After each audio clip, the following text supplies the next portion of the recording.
नमस्कार। आज के इस सुपर फास्ट और सटीक न्यूज विश्लेषण में देश भर की सबसे बड़ी और अहम खबरों का सीधा और लाइव अपडेट्स की तरह जायजा लेने वाले हैं। राजनीति के गर्माते अखाड़े से लेकर चौंकाने वाली आपराधिक घटनाओं, देश के अलग-अलग हिस्सों में हुए हादसों और जानलेवा बनती जा रही इस गर्मी तक, सब कुछ बहुत तेजी से बदल रहा है। बिना एक भी सेकंड बर्बाद किए सीधे आज के बड़े मुद्दों पर आते हैं। आज की मुख्य सुर्खियां कुछ इस तरह हैं।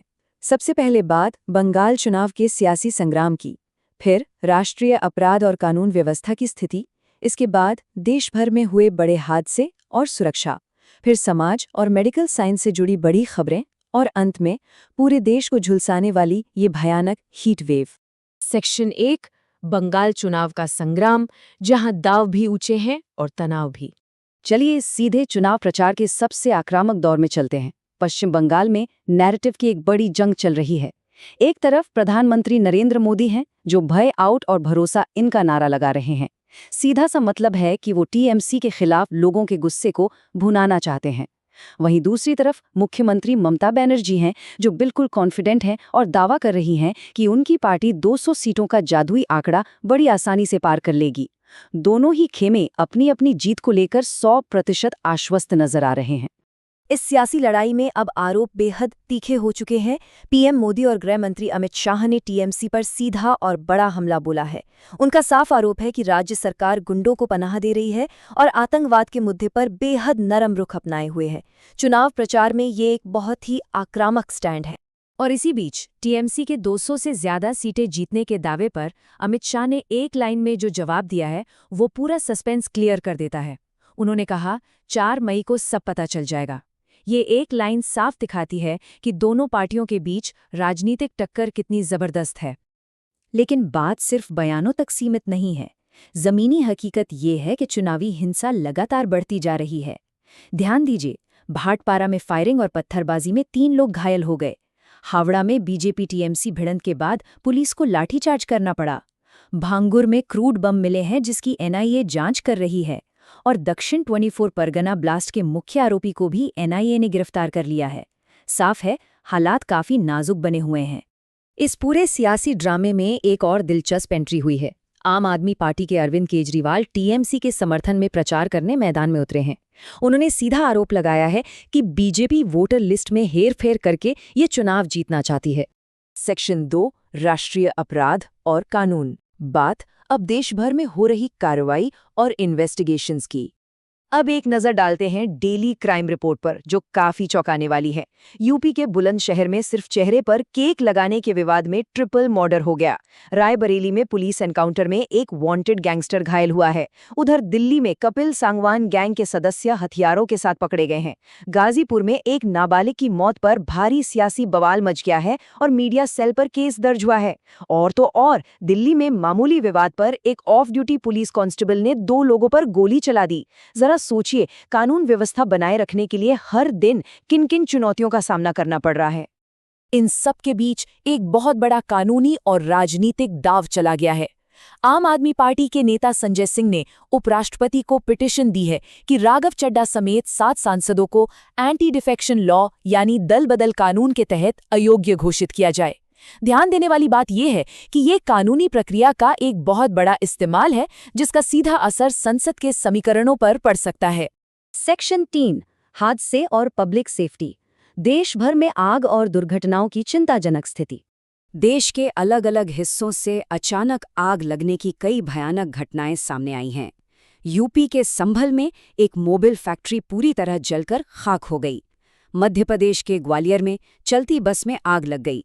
शुक्र है 15 यात्रियों ने कूदकर अपनी जान बचा ली। महाराष्ट्र के ठाणे में डंपिंग ग्राउंड की भयंकर आग बुझाने में भारी मशक्कत करनी पड़ी। और नोएडा में एक बिजली के खंभे से भड़की चिंगारी ने 9 झुग्गियों को जलाकर राख कर दिया।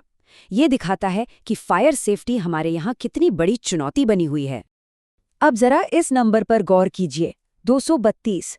दिल्ली एयरपोर्ट पर स्विस एयरलाइंस के एक विमान में टेक ऑफ के दौरान आग लग गई थी और इस विमान में 232 लोग सवार थे। ये सच में किसी चमत्कार से कम नहीं है कि इतनी बड़ी त्रासदी टल गई और सिर्फ 6 लोगों को ही मामूली चोटें आईं। हादसों का सिलसिला यहीं नहीं रुकता। आंध्र प्रदेश के विशाखापट्टनम में एक रेलवे ओवरब्रिज का हिस्सा गिरने से 7 लोग घायल हो गए। और राजस्थान के धौलपुर से एक बेहद दिल दहला देने वाली खबर है। भयंकर गर्मी से बचने के लिए नदी में नहाने गए 3 बच्चों की डूबने से मौत हो गई। ये त्रासदी हमें सीधे देश के इस वक्त के सबसे बड़े प्राकृतिक संकट की तरफ ले जाती है। सेक्शन 4 समाज और मेडिकल साइंस। कुछ विवाद, कुछ प्रदर्शन और कुछ शानदार कामयाबियां। हमारे समाज में पब्लिक फिगर्स अक्सर विवादों का हिस्सा बन जाते हैं। बागेश्वर धाम के प्रमुख धीरेन्द्र शास्त्री ने छत्रपति शिवाजी महाराज पर की गई अपनी टिप्पणी के लिए अब माफी मांगी है। उन्होंने साफ कहा है कि उनके बयान को सोशल मीडिया पर तोड़ मरोड़ कर पेश किया गया। आज के डिजिटल युग में कोई भी जानकारी कितनी जल्दी विवाद का रूप ले सकती है, ये उसका एक बड़ा उदाहरण है। कुछ और सामाजिक हलचलों पर नजर डालें तो ग्रेटर नोएडा में लेंसकार्ट शोरूम के ड्रेस कोड को लेकर बजरंग दल ने विरोध प्रदर्शन किया है। इधर दिल्ली में छात्रों ने आरोप लगाया है कि एक सेंटर पर FTII पुणे की प्रवेश परीक्षा का पेपर लीक हो गया। और इन सबके बीच RSS प्रमुख मोहन भागवत का एक अहम बयान आया है कि सत्ता को हमेशा सद्गुणों से सुशोभित होना चाहिए। अब जरा इस नेगेटिविटी से बाहर निकलते हैं और एक ऐसी खबर देखते हैं जो वाकई कमाल है। दिल्ली के गंगाराम अस्पताल के डॉक्टर्स ने एक चमत्कार कर दिखाया है। लगातार 12 घंटे चली एक बेहद जटिल सर्जरी के बाद उन्होंने एक महिला मरीज का सफल बायलैटरल हैंड ट्रांसप्लांट किया है। इतनी सारी भारी खबरों के बीच मेडिकल साइंस की ये जीत सच में एक नई जिंदगी और नई उम्मीद का प्रतीक है। सेक्शन 5 देश भर में भयानक हीट वेव, टूटते रिकॉर्ड और बेतहाशा गर्मी। 46.6 डिग्री सेल्सियस ये कोई आम नंबर नहीं है। महाराष्ट्र के अकोला, यूपी के बांदा और राजस्थान के बाड़मेर में तापमान इस खौफनाक स्तर तक पहुंच चुका है। ये अकेला नंबर ये बताने के लिए काफी है कि हालात इस वक्त कितने गंभीर हैं और गर्मी किस तरह बर्दाश्त के बाहर होती जा रही है। इस एक्सट्रीम हीट वेव का सीधा असर आम जनजीवन पर पड़ रहा है। राजधानी दिल्ली में पारा 44 डिग्री क्रॉस करने का अनुमान है, जिसके लिए येलो अलर्ट जारी हो चुका है। उधर दक्षिण में केरल के कई जिलों में भी हीट वेव का येलो अलर्ट है। प्रशासन पूरी कोशिश कर रहा है हालात से निपटने की। जैसे गौतम बुद्ध नगर में लू के चलते स्कूलों की टाइमिंग सख्ती से सुबह 7:30 से दोपहर 12:30 तक सीमित कर दी गई है। पूरी व्यवस्था इस भीषण गर्मी के सामने संघर्ष कर रही है। और बात सिर्फ स्कूलों या दफ्तरों की नहीं है। इस एक्सट्रीम मौसम का असर हमारे लोकतंत्र पर भी पड़ रहा है। हैरानी की बात देखिए, गुजरात में हुए स्थानीय निकाय चुनावों में 50% से भी कम वोटिंग हुई है। इसकी सबसे बड़ी वजह इस भीषण गर्मी को ही माना जा रहा है। मौसम का ये मिजाज अब सीधे सीधे नागरिकों के वोट डालने की क्षमता पर असर डाल रहा है, जो हमें वापस हमारे पहले चुनावी मुद्दे से जोड़ देता है। तो खबरों के इस फास्ट पेस्ड सफर के बाद अंत में एक बहुत ही अहम सवाल सामने खड़ा है। एक तरफ जहां देश राजनीतिक लड़ाइयों और क्राइम से जूझ रहा है, वहीं दूसरी तरफ मौसम के ये रिकॉर्ड तोड़ तेवर पूरे सिस्टम को अस्त व्यस्त कर रहे हैं। ऐसे में आने वाले समय में हमारा समाज और हमारा इंफ्रास्ट्रक्चर तेजी से बढ़ते हुए इन एक्सट्रीम हालातों का सामना कैसे करेगा? इस बड़े सवाल के साथ आज के इस विश्लेषण को यहीं विराम देते हैं।